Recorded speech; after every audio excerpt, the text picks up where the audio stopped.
j'ai imaginé un petit conte qui se passerait dans un appartement vide, en fin d'après-midi, dans lequel il y aurait une interaction entre ce petit personnage et ce gros chat qui l'observe. Chose qui agit sur l'inconscient collectif. Tout le monde a vu un chat observer un petit oiseau dans une cage. Et ça, c'est très important. Quand on fait de la publicité, il faut faire appel à l'inconscient collectif. Et Vanessa, elle a une tête un petit peu... Elle me rappelle Titi dans Titi et Gros Minet. Elle a vraiment une espèce un grand front, un tout petit nez, presque comme un personnage de bande dessinée. Alors elle reste quand même un oiseau très Chanel, très couture, très noir et blanc, toujours fraîche. Il n'y a pas une once de vulgarité.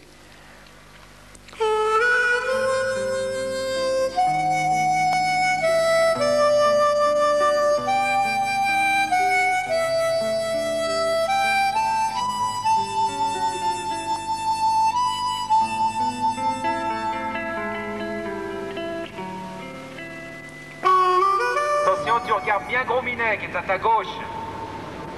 Et vas-y, balance la longe. Ouais, c'est beau ça. Penché en avant, penché en arrière, les jambes un peu... C'est devenu un espèce de petit conte de fées, quoi. Comme je les aime bien. Et en même temps, en sachant à quel point c'est dangereux de faire ce genre de choses. Parce que c'est un peu au second degré et tout ça. Titi et Gros Minet. La belle et la bête.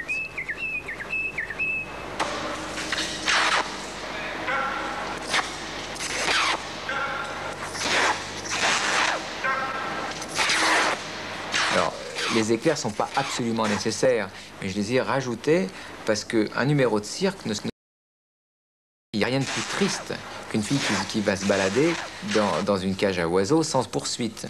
Et en même temps, comme on est dans une logique cartésienne, on ne peut pas avoir un spot d'où il vient ce spot. Donc j'ai remplacé le spot par les éclairs qui viennent du dehors.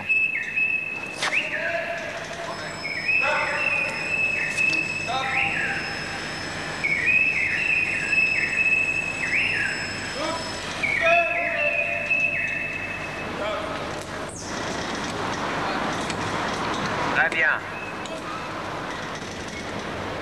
Plus écarté de ton visage, voilà, par là. Ton bras. Et ce bras-là, oui, voilà. Essaye de te vriller par là. Voilà. Voilà. Si tu peux faire ça pendant tout le truc, c'est formidable. Par contre, le gant, il n'est pas droit. C'est pas beau, ça.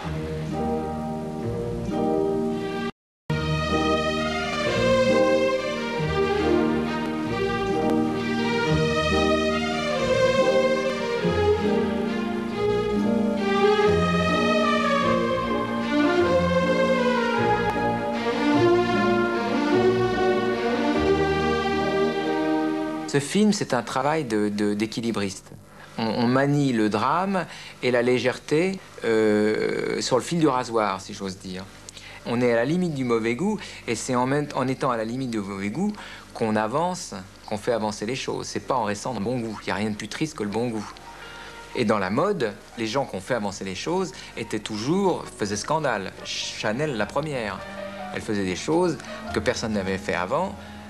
Les gens établis disaient c'est de très mauvais goût, hein, et son combat justement c'était de faire avancer les choses. Donc je pense qu'on reste dans le même esprit. Simplement j'ai cru bon de rajouter le fantôme de Chanel, et je trouve ça fort parce que ça nous ramène à Chanel, à Coco, à la vraie.